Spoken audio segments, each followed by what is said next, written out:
할렐루야. 하나님께서 9월 한 달을 또 우리에게 주셨습니다.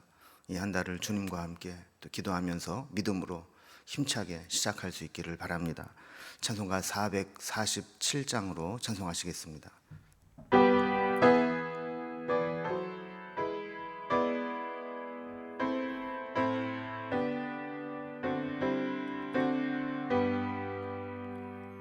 이 세상 끝날까지 주 섬겨 살리니 내 친구 되신 주여 늘 함께 하소서.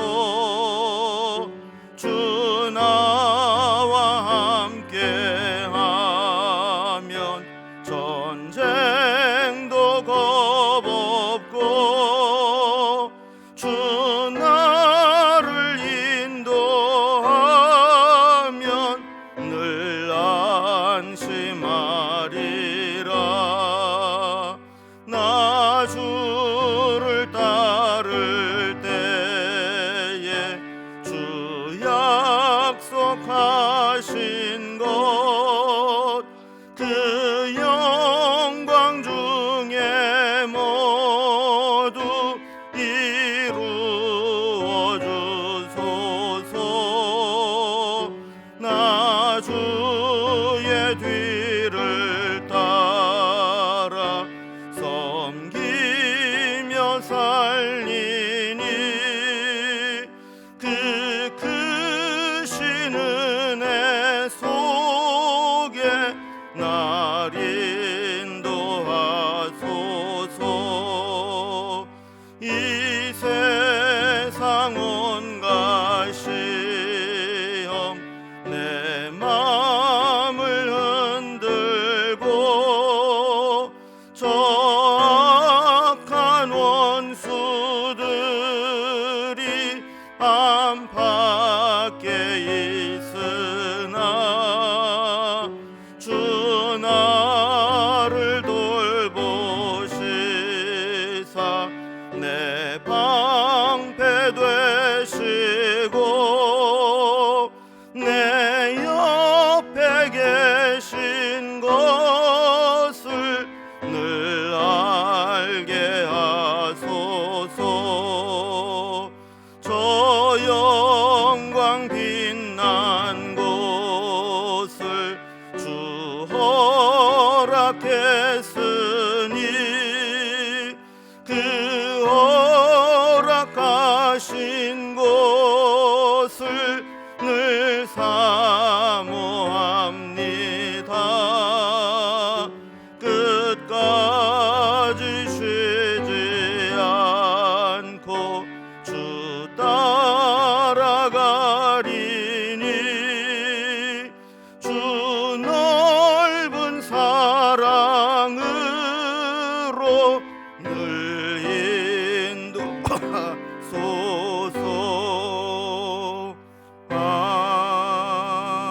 아멘. 봉헌하는 시간입니다.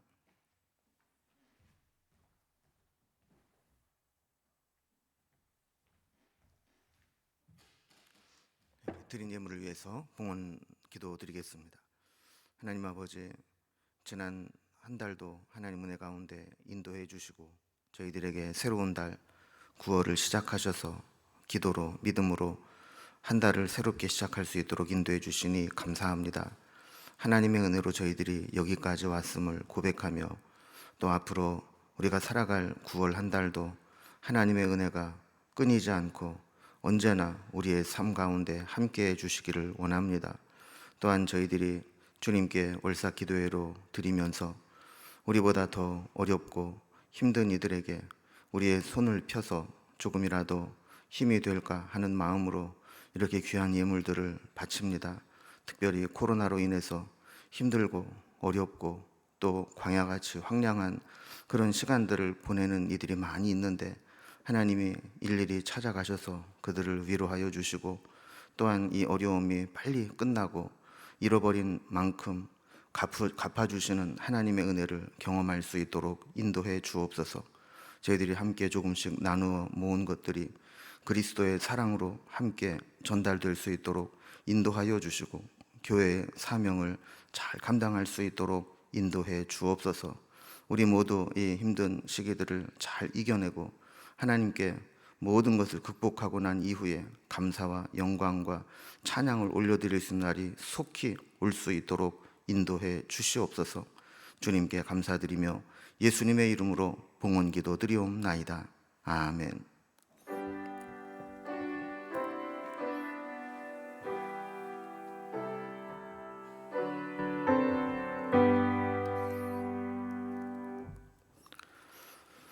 오늘 함께 나눌 하나님 말씀은 우리 신약성경 갈라디아서 2장 11절에서 21절까지 말씀입니다. 갈라디아서 2장 11절에서 21절까지 신약성경 303면에 있는데요. 이 말씀을 제가 봉독하겠습니다. 게바가 안디옥에 이르렀을 때에 책망받을 일이 있기로 내가 그를 대면하여 책망하였노라. 야고보에게서 온 어떤 이들이 이르기 전에 게바가 이방인과 함께 먹다가 그들이 오매 그가 할례자들을 두려워하여 떠나 물러가매 남은 유대인들도 그와 같이 외식함으로 바나바도 그들의 외식에 유혹되었느니라. 그러므로 나는 그들이 복음의 진리를 따라 바르게 행하지 아니함을 보고 모든 자 앞에서 게바에게 이르되 네가 유대인으로서 이방인을 따르고 유대인답게 살지 아니하면서 어찌하여 억지로 이방인을 유대인답게 살게 하려느냐 하였노라. 우리는 본래 유대인이요 이방 죄인이 아니로되 사람이 의롭게 되는 것은 율법의 행위로 말미암음이 아니요 오직 예수 그리스도를 믿음으로 말미암는 줄 알므로 우리도 그리스도 예수를 믿나니 이는 우리가 율법의 행위로서가 아니고 그리스도를 믿음으로써 의롭다 함을 얻으려 함이라. 율법의 행위로서는 의롭다 함을 얻을 육체가 없느니라. 만일 우리가 그리스도 안에서 의롭게 되려 하다가 죄인으로 드러나면 그리스도께서 죄를 짓게 하는 자냐? 결코 그럴 수 없느니라. 만일 내가 헐었던 것을 다시 세우면 내가 나를 범법한 자로 만드는 것이라. 내가 율법으로 말미암아 율법에 대하여 죽었나니 이는 하나님에 대하여 살려 함이라. 내가 그리스도와 함께 십자가에 못 박혔나니 그런즉 이제는 내가 사는 것이 아니요 오직 내 안에 그리스도께서 사시는 것이라. 이제 내가 육체 가운데 사는 것은 나를 사랑하사 나를 위하여 자기 자신을 버리신 하나님의 아들을 믿는 믿음 안에서 사는 것이라. 내가 하나님의 은혜를 폐하지 아니하노니 만일 의롭게 되는 것이 율법으로 말미암으면 그리스도께서 헛되이 죽으셨느니라. 아멘. 벌써 9월이 되었습니다. 무더위도 한풀 꺾이고 또 결실을 준비하는 가을의 문턱에 들어섰습니다. 절기상으로 보니까 이미 입추, 처서 다 지났고 다음 주에는 백로가 있고 또 9월은 특히 추석이 있는 달입니다. 우리도 우리 인생에 결실할 열매들이 지금 잘 익어가고 있는지 돌아보면서 우리 9월 한 달도 믿음으로, 기도로 또 하나님 은혜로 살아갈 수 있기를 소망합니다. 우리는 요즘에 새벽에 갈라디아서 말씀을 통해서 진짜 복음의 이 진수를 우리가 다시 살펴보고 있습니다. 내가 믿는 믿음이 원래 주님께서 주신 원초적 복음인지 아니면 살면서 여러 가지 다른 인간적인 생각이나 세상적인 가치관들이 뒤섞인 이 복음인지 이것을 갈라디아서를 공부하면서 함께 살펴볼 필요가 있습니다. 바울이 오늘 본문에서 이 안디옥 교회에 있을 때 감히 이 베드로에게 쓴소리를 하고 책망을 했다, 이렇게 이야기를 한 적이 있는데 그렇게 할 수밖에 없었던 사건이 어떻게 이루어진 것인지, 그리고 왜 대사도인 베드로에게 자신이 이 무례함을 무릅쓰고 베드로의 잘못을 지적할 수밖에 없었는지, 그리고 그가 베드로에게 책망하면서 지키려고 했던 이 복음의 핵심 본질은 무엇인지, 이것을 오늘 본문이 우리에게 잘 보여주고 있습니다.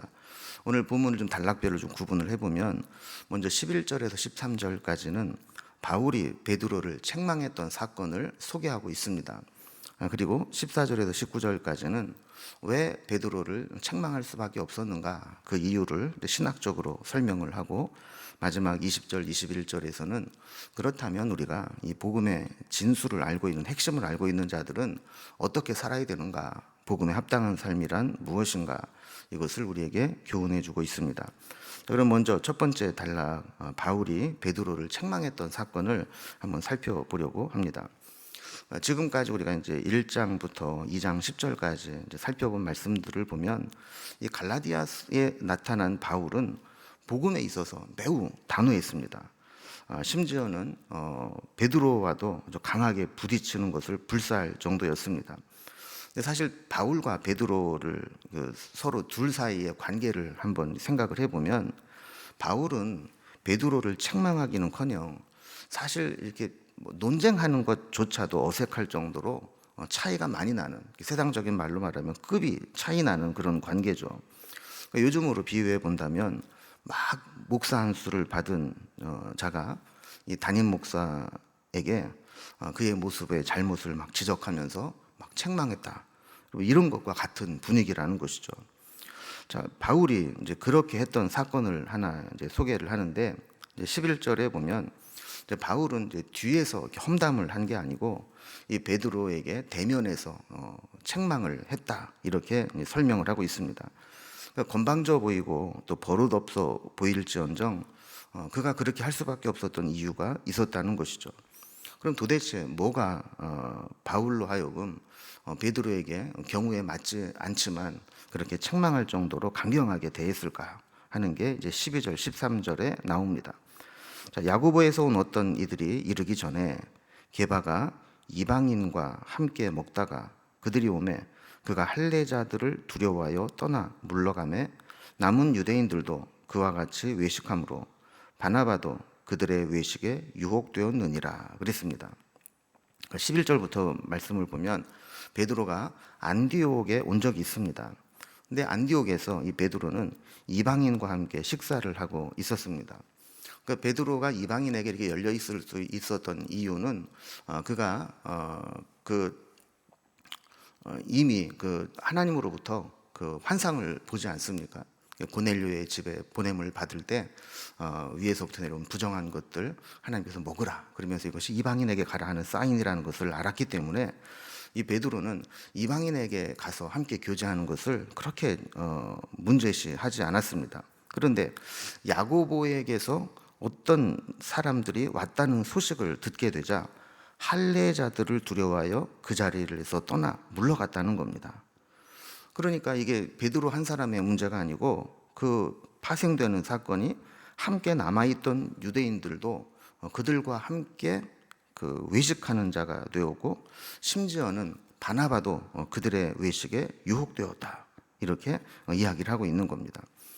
바울은 이렇게 유대인들과 이방인들과 함께 식사를 하고 있다가 예루살렘에서 야고보에게서 온 사람들이 왔을 때 아닌 것처럼 이렇게 떠나가는 것을 보면서 외식하는 것이다 그랬어요. 여러분, 외식이라는 말은 속마음과 다르게 겉을 꾸미고 포장하는 것을 의미합니다. 그러니까 복음을 아는 자들은 이방인과 교제하는 것, 또 함께 식사하는 것을 그것이 자기 자신을 부정하게 만들 수 없다라는 것을 압니다. 뿐만 아니라 함께 식사하는 이방인이 그리스도인이라면 비록 그들이 이방인이라 할지라도 믿음의 형제로 함께 받아들여야 함을 압니다. 베드로는 아까도 설명드린 것처럼 이 고넬료의 집에 가면서 환상을 보고 주님의 음성을 들었던 자죠. 자, 그런데도 이방인과 함께 교제하고 식사하는 것으로 인해서 누군가에게 위협을 당하고 책잡힘을 당하고 해를 당한다고 해서 그 자리를 급하게 떠난다라고 하는 것은 베드로가 알고 있는 복음과 그가 보여주는 행동이 서로 다르게 나타나는 외식하는 것이라고 지적을 한 것이죠. 자, 이렇게 이방인과의 문제를 협의하고 결정한 이제 회의가 사도행전 15장에 나오는 첫 번째 총회인 예루살렘 공회입니다. 여기에서 이 예루살렘 공회의가 열리게 된 이유가 사도 바울이 1차 전도 여행을 다녀온 후에 이 결과를 이제 보고를 하는데 그 전까지는 이방인들은 개처럼 취급하고 구원받지 못하는 자라고 여겼는데, 막상 이방인들에게 복음을 전해 보니까 이방인들이 예수님을 영접하고 성령이 그들에게 부어지는 것들을 경험하게 되었다라는 것을 보고를 한 겁니다. 자, 그러면서 이것이 신학적으로 문제가 된 거죠. 자, 그렇다면 이제 이 이방인들을 어떻게 해야 될 거냐? 저들이 예수를 믿겠다고 할 때 어떻게 우리 믿음의 공동체에 받아들일 거냐 했을 때, 이것을 안건으로 해서 모인 이제 총회가 예루살렘 총회, 사도행전 15장에 나오는 총회입니다. 그 총회에서 결의된 내용을 보면, 이방인이라 할지라도 예수를 믿으면 할례인이 율법이니 하면서 그들을 괴롭게 하지 말고 그들을 형제로 받아주자. 다만 피채 먹는다거나 부정한 것을 만든다거나 하는 그런 이제 금기되는 상황만 몇 가지 정해주고, 그들이 예수를 믿음으로 형제됨을 인정해주자 하는 것이었습니다. 우리를 대신해서 십자가에서 우리 대신 대속해 죽으신 그 주님의 복음의 핵심이 바로 이런 것이기 때문입니다. 자, 그런데 오늘 본문에 보면 베드로가 그 이방인들과 함께 식사하고 교제하는 것을 아주 꺼려하면서 그 자리를 떠나는 것을 본 것으로 보아서, 아마도 이 오늘 본문의 내용은 사도행전 15장에 예루살렘 공회가 있기 이전에 있었던 사건으로 보게 됩니다. 자, 그러니까 아직 이방인들에 대한, 이방인 그리스도인들에 대한 공식적인 입장이 밝혀지지 않은 상태에서 베드로는 개인적인 신앙으로는 얼마든지 이방인들에게 복음을 전하고 식사도 같이 하고 교제도 할 수 있다라고 하는 것을 믿고 알고 있었지만, 아직까지 그것을 허용하지 않는 할례자들에게 괜히 구설수에 오르고 그것이 흠이 잡힐까 봐 그는 그것이 싫어서 그들이 온다고 할 때 이방인들과 함께 있던 자리를 떠나버렸던 것이죠. 특히 바나바는 바울과 함께 전도 여행을 다니면서 이방인들에게 복음이 전파되고 이방인들이 성령 받는 것을 직접 보고 체험한 사람입니다. 그럼에도 불구하고 베드로가 그 자리를 떠나는, 외식하는 모습을 보이게 될 때 바나바도 유혹을 받게 되었다 하는 겁니다. 이것을 보면 베드로 한 사람의 한 행동이 얼마나 다른 사람들에게 영향을 끼치는가 하는 것을 볼 수 있었던 것이죠. 그러니까 이 사건을 통해서 바울은 이 베드로의 이런 어정쩡한 모습을 가만히 지켜보고만 있을 수는 없었다는 것입니다.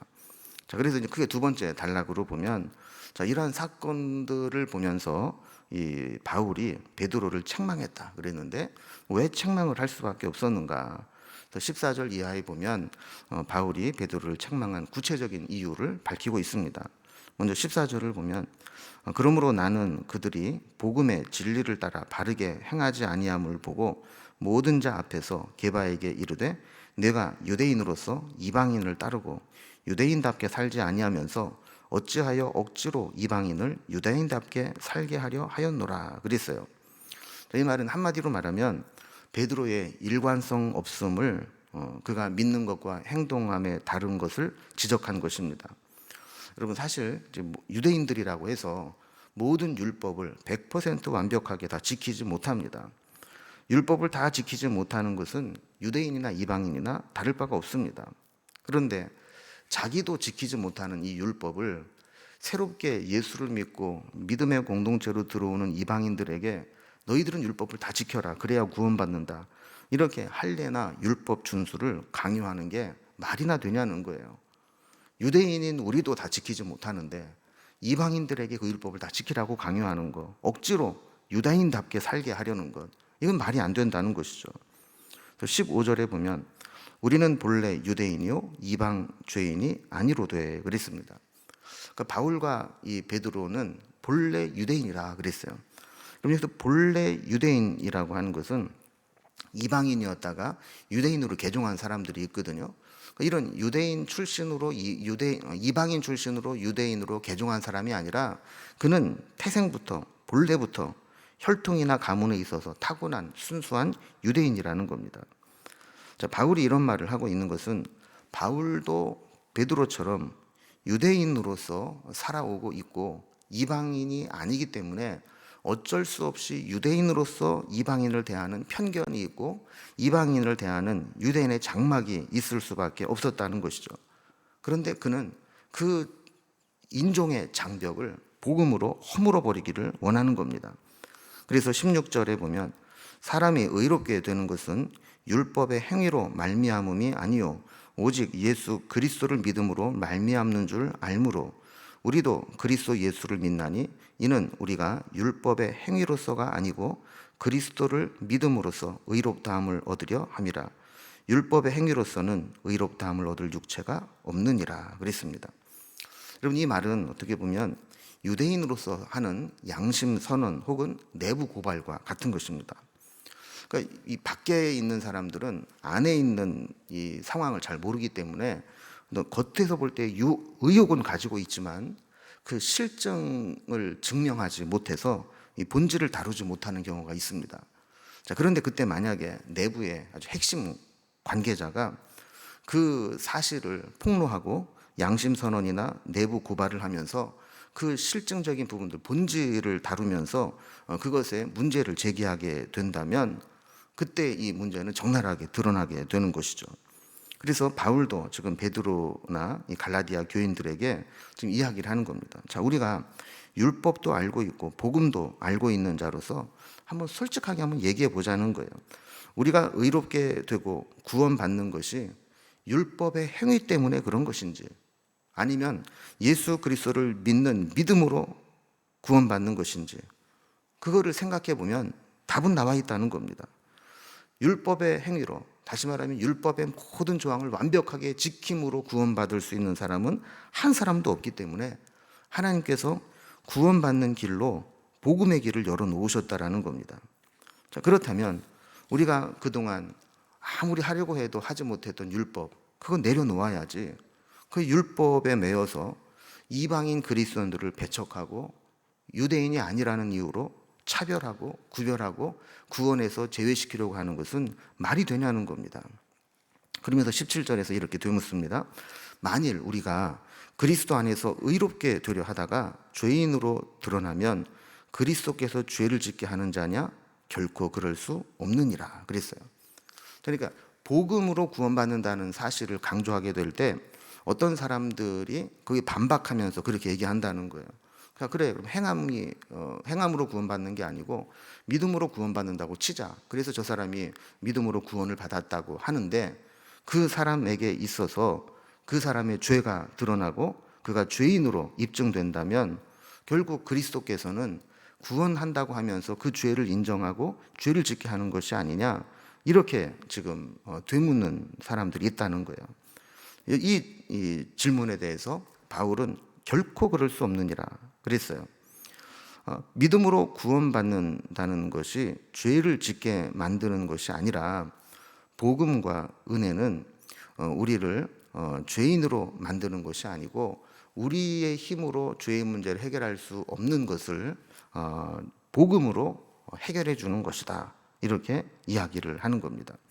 그래서 바울은 자신이 믿는 바를 다시 강력하게 말하면서 복음과 율법 사이에 흔들리는 자들에게 교훈을 줍니다. 18절에 보면 만일 내가 헐었던 것을 다시 세우면 내가 나를 범법한 자로 만드는 것이라 그랬습니다. 그럼 우리도 뭔가 이렇게 본질을 알고 있다가 그것을 미혹하는 어떤 것들에 미혹을 받으면 잠깐 의심을 품고 흔들리기 쉽습니다. 자, 그럴 때 이게 아니라고 확신해서 부정을 하고 다른 사람에게도 아니라고 이야기를 했는데 그것을 다시 옳다고 하면서 따라가게 된다면 스스로 모순이 있고 잘못된 것을 드러낸다라는 것이죠. 그래서 만일 내가 헐었던 것을 다시 세우면 바울이 헐었던 게 뭐냐면 옛날에 율법을 따라 살았던 것이거든요. 그것을 헐고 다시 믿음으로 구원받는다고 한 것을 세웠는데 다시 헐어버렸던 그 율법주의를 다시 세운다면 그거야말로 내가 나를 범법한 자로 만드는 것이다, 이렇게 고백하면서 다시 옛날에 헐어버린 것으로 내가 돌아갈 수 없다, 이렇게 이야기를 하는 겁니다. 그래서 19절에 보면 내가 율법으로 말미암아 율법에 대하여 죽었나니 이는 하나님에 대하여 살려 함이라 그랬어요. 우리가 잘 아는 대로 바울은 바리새인 중에 바리새인으로 율법에 정통했을 뿐만 아니라 율법을 확대 해석한 전통에 대해서도 철저하게 지키려고 했던 사람입니다. 자, 그런데 바울이 이렇게 율법 아래에 있을 때 그때를 돌아보니까 자기가 진짜 하나님의 뜻대로 산 것이 아니었다라는 것을 깨닫게 된 겁니다. 오히려 바울은 율법 아래서 열심히 살고 예수 믿는 사람들을 핍박하고 붙잡으러 다니고 그랬는데 결과적으로 보니까 하나님의 뜻을 대적하는 것이 되고 말았다는 겁니다. 그래서 바울이 결심한 것은 이 율법이 나를 살릴 수 없구나. 그렇다면 내가 율법에 대해서 죽어야 되겠구나. 여기서 죽는다는 표현은 어떤 것에게 강한 영향을 받고 있다가 그 영향으로부터 끊어지는 것을 말합니다. 그러니까 바울이 자주 사용하는 개념인데요. 우리가 율법과 결별을 하려면 이혼을 하든지 죽어야 되는 거죠. 그래서 율법에 대하여 죽었다라고 하는 것은 내가 지금까지는 율법에 매여 살고 율법의 영향력 속에 강력하게 영향을 받고 살았지만 이제부터는 율법을 온전히 지킴으로 구원받겠다 하는 그 신념을 버리겠다는 거예요. 해보니까 안 된다는 것이죠. 자, 그렇다면 하나님에 대하여 살려 함이라. 산다는 말은 뭘까요? 아까 이 죽는다는 말이 어디로부터 강력한 영향을 받고 있다가 그 영향으로부터 끊어지는 것을 말한다면 산다라고 하는 것은 다시 다른 어떤 존재에게 강력한 영향을 받으면서 산다는 것을 의미하는 겁니다. 그가 율법에 대하여 죽고 하나님에 대하여 살기를 원한다라는 것은 예전에 율법을 온전히 지키는 것이 구원받는 것이다라고 믿고 율법을 따랐다면 이제는 그것을 내려놓고 그 율법의 영향력에서 벗어나서 하나님으로부터 살겠다. 하나님에 의해서 살겠다. 하나님이 제정하신 구원의 방법을 따르겠다. 이렇게 결심하고 살았다라는 겁니다. 자, 마지막 세 번째 단락을 보면 그럼 복음에 합당한 삶이 무엇인가? 이제 이 바울은 복음의 핵심을 이야기합니다. 율법에 대하여 죽고 하나님에 대하여 산다는 것이 무엇을 의미하는지 20절에서 우리에게 이렇게 설명을 해줍니다. 내가 그리스도와 함께 십자가에 못 박혔나니 그런즉 이제는 내가 사는 것이 아니요 오직 내 안에 그리스도께서 사시는 것이라. 이제 내가 육체 가운데 사는 것은 나를 사랑하사 나를 위하여 자기 자신을 버리신 하나님의 아들을 믿는 믿음 안에서 사는 것이라. 그럼 여기서 중요한 말이 함께라는 겁니다. 내가 그리스도와 함께 십자가에 못 박혔다. 그리고 내가 하나님과 함께 다시 사는 것이다.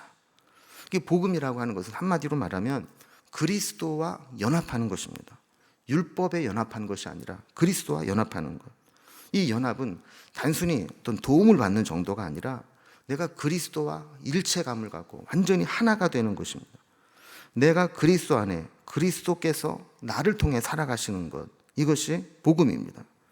내가 그리스도와 함께 죽고 또 그리스도가 다시 사실 때 나도 함께 사는 것, 이것이 복음입니다. 바울은 여기에서 좀 심오한 말씀을 전합니다. 자, 먼저 내가 그리스도와 함께 십자가에 못 박혔다라고 이야기를 합니다.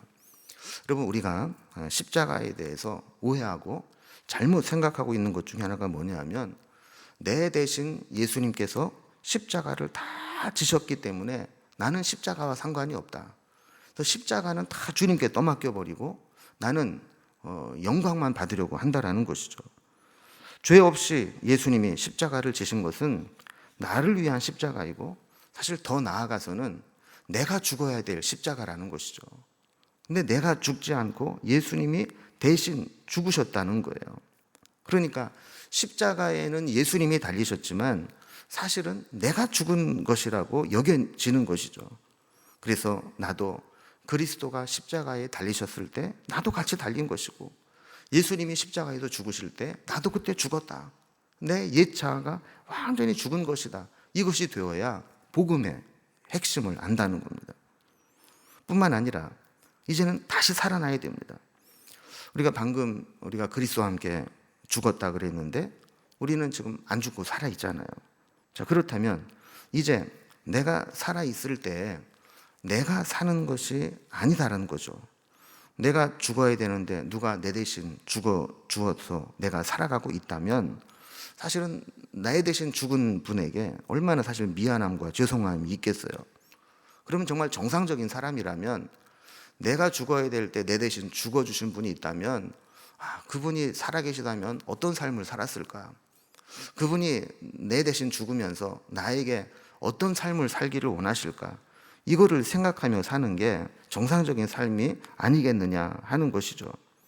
그래서 나를 대신해 죽으신 그분의 뜻을 귀하게 여기고 그분이 나를 통해서 살아가실 수 있도록 하는 삶, 그것이 바로 복음에 합당한 삶이라는 겁니다. 그래서 이 말씀은 우리가 이것을 깨닫게 되었다면 다시 옛날로 돌아갈 수 없다라는 거예요.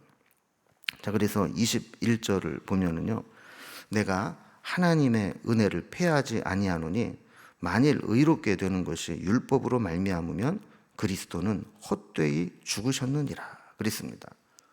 그러니까 만약에 이 베드로처럼 내가 복음으로 구원받았다는 사실을 알면서도 다시 옛날 율법주의로 돌아가게 된다면 그것은 그리스도의 죽음을 헛되이 하는 것이다. 다시 그렇게 돌아갈 수 없다 하는 겁니다. 복음은 율법을 폐하지 않습니다. 복음은 은혜와 함께하지만 율법도 온전하게 합니다. 우리가 예전에 복음을 알지 못했을 때는 율법을 막 억지로 막 지켰다면 이제 복음을 깨닫고 은혜를 깨닫고 난 다음에는 기쁨으로 기꺼이 자발적으로 율법을 지키게 됩니다. 만약에 복음이 주는 자유함 때문에 은혜를 헛되이 받거나 나태해지거나 복음으로 인해서 내가 구원받았으니까 나는 내 마음대로 살아야 된다라고 죄를 짓는다면 그것은 은혜를 모르는 것이고 그리스도의 죽음을 헛되이 하는 것이다 하는 겁니다. 여러분, 우리도 오늘 다시 한번 이 복음의 본질을 생각하면서 예수님께서 달려 죽으신 그 십자가는 내가 죽어야 했던 십자가이고 예수님이 다시 살아나심도 우리를 다시 살리셔서 하나님의 자녀로 살아가도록 하는 것임을 깨달으면서 옛사람으로 옛 자아로 돌아가지 말고 끝까지 믿음으로 복음의 본질을 지키며 살아갈 수 있기를 주님의 이름으로 기원합니다. 이제 9월 한 달을 주님께 맡기면서 몇 가지 기도의 제목들로 함께 기도하시겠습니다. 먼저 첫 번째로 오늘 말씀과 같이 옛사람은 그리스도와 함께 죽고 하나님의 은혜 안에서 그리스도를 위해 살아가는 삶을 살게 하시고 또 복음의 본질이 흐려지거나 세상 가치관과 혼합되지 않게 해달라고 기도했으면 좋겠습니다. 두 번째는 코로나가 빨리 진정되어서 더 이상 피해를 입는 일이 없게 하시고 대면 예배와 일상의 삶이 회복되게 하시며 또 교육부서와 다음 세대들이 온라인 예배와 모임을 통해서 신앙교육이 잘 이루어지게 해달라고 기도해 주시고, 세 번째로는 우리 교회와 가족과 우리가 속해 있는 공동체를 지켜주시고 또 세계 도처에 고통당하는 이들과 선교지에서 복음 전하는 선교사님들을 지켜주시며 9월 한 달 우리의 교육과 또 행사 가운데 선한 목자가 되어주시고 또 주님 맡겨준 사명 감당하기 부족함이 없도록 우리에게 필요한 건강과 믿음과 능력과 충성을 허락해달라고 합심해서 우리 기도하신 후에 자유롭게 우리 기도하시면서 우리 9월 한 달을 시작하겠습니다. 함께 기도합니다. 하나님 아버지, 오늘 바울이 그렇게 지키려고 했던 복음의 핵심과 복음의 본질을 우리도 다시 한번 붙잡기를 원합니다. 우리가 예수를 믿는다고 하지만 어느 순간 돌아보면 하나님 말씀과 복음의 진리대로 살아가기보다 옛날 내가 가지고 있었던 옛 자아, 내 생각, 고집, 세상적인 가치관 또 이 세상의 시각들로 인해서 이 복음의 본질을 지키지 못하고 살아갈 때가 많이 있습니다. 교회 안에 있으면서도 우리의 생각은 세상적인 생각들로 가득 차 있고 세상 풍조를 따르며 살아갈 때가 많이 있습니다. 옛사람은 그리스도와 함께 죽게 하시고 이제 내가 사는 것은 나를 위하여 자기 자신을 버리신 하나님의 아들을 믿는 믿음 안에서 사는 것이라 고백했던 바울과 같이 우리도 이제 내가 살아가는 하루하루가 나 자신을 위한 삶이 아니라 나를 위해 주시고 주님을 위해서 그리스도의 뜻을 위해 살아가게 하시고 주님이 나를 통해 이 세상을 살아가시는 것을 느낄 수 있을 정도로 내 몸을 드리고 내 삶을 드리고 주님을 위해 살아가는 저희들이 되어줄 수 있도록 인도하여 주시옵소서. 코로나 사태가 장기화되면서 특별히 고강도 사회적 거리두기가 오래 지속되면서 우리는 많이 지쳐있고 또한 삶의 현장에서 힘들고 고통스럽게 버티고 견뎌내는 사람들이 많이 있습니다. 특별히 자영업자들, 소상공인들, 폐업을 하고 빚더미 위에 앉아서 하루하루를 어떻게 살아갈지 막막하게 살아가는 이들을 주님께서 위로하여 주시고 저들에게 적절한 보상과 또한 피해 구제가 있어지게 하여 주시고 이 시기를 잘 견뎌낼 수 있도록 인도하여 주시옵소서. 애굽에 7년 흉년이 있을 때 지혜로운 요셉을 통하여 그 흉년의 시기를 잘 이겨냈던 것과 마찬가지로 아버지 우리에게도 올바른 아버지 지도자들과 정부 관계자들과 또 방역 대책자들에게 지혜로움을 허락하여 주셔서 이 위기를 크게 어려움 당하지 않고 잘 이겨낼 수 있도록 도와주시옵소서. 하나님 또한 대면 예배와 일상의 삶이 회복되기를 원합니다. 빨리 백신과 치료제가 잘 개발되어서 아버지 이 모든 코로나에서 자유함을 얻을 수 있도록 인도하여 주옵소서. 지금 어쩔 수 없이 교육부서가 다음 세대들이 온라인 예배와 모임을 할 수밖에 없습니다. 아버지 그런 상황 가운데서도 저들에게 신앙의 교육이 잘 이루어지게 하여 주시고 우리 교회의 다음 세대들이 계속해서 이어져 나올 수 있도록 신앙의 그 뜻을 이어나갈 수 있도록 도우시고 인도하여 주시옵소서. 하나님 9월을 시작합니다. 우리 교회와 우리의 가족과 우리가 속해 있는 모든 공동체와 우리의 일터를 하나님 지켜주시기를 원합니다. 하나님의 은혜가 아니면 우리가 아무것도 할 수 없음을 고백하오니 이 한 달도 하나님의 은혜로 우리를 이끌어 주시고 인도하여 주옵소서. 특별히 세계 도처에 고통당하는 이들이 있습니다. 미얀마와 아프가니스탄과 아버지 그 외에도 복음 때문에 힘들어하는 이들이 많이 있고 또한 이 방역의 사각지대에서 선교지를 지키며 또한 그곳에서 코로나의 위험 가운데 견디고 있는 우리 선교사님들 하나님 은혜 가운데 지켜주시기를 원하고 또 한국에 나와 있는 선교사님들에게 새 힘과 은혜로 회복되는 시간이 될 수 있도록 도우시고 인도하여 주옵소서. 9월 우리가 계획하고 또 예정하고 있는 모든 행사들과 우리의 모든 계획들 위에 하나님 함께하여 주시고 우리의 선한 목자가 되어주시며 주님께서 맡겨주신 사명 잘 감당할 수 있도록 우리에게 건강을 지켜주시고 우리에게 변함없는 믿음을 더하여 주시며 우리가 이 모든 사명 감당할 수 있도록 주님 부어주시는 능력으로 덧입게 하여 주시고 또한 우리의 신앙이 나태해지지 아니하고 하나님 앞에 늘 충성하는 삶으로 살아갈 수 있도록 우리의 삶을 지켜주시고 인도하여 주시기를 빌고 원합니다. 이제 각 가정에서 또 개인적으로 우리 가정의 문제를 주님 앞에 내려놓고 우리 자녀들의 이름을 하나하나 불러가며 또 어르신들을 주님께 부탁하며 또 환우들과 우리의 여러 가지 문제들을 가지고 있는 이들을 위해서 아버지 앞에 기도하며 나아갈 때 의형병과 처지를 하시는 하나님께서 우리의 모든 문제들을 해결하여 주시고 우리 선한 일로 인도하여 주시며 은밀한 가운데 우리가 알지 못하는 것들을 보여주시고 이끌어 가시는 하나님의 손길을 붙잡고 이 어려움을 이겨낼 수 있도록 인도하여 주시옵소서. 오늘도 우리 가운데 함께해 주시고 9월 한 달 주님께 온전히 부탁드리오니 믿음으로 승리하게 하시고 지금 이 한 달을 시작하는 시점에 하나님 앞에 기도하지만 또 9월을 마무리할 때에는 하나님이 여기까지 우리를 도우셨다고 하는 에베네셀의 하나님에 대한 고백이 우리가 가정과 개인의 삶을 통해 고백되어질 수 있도록 인도하여 주시옵소서. 주님께 우리의 모든 걸 부탁드리오니 함께하여 주시옵소서.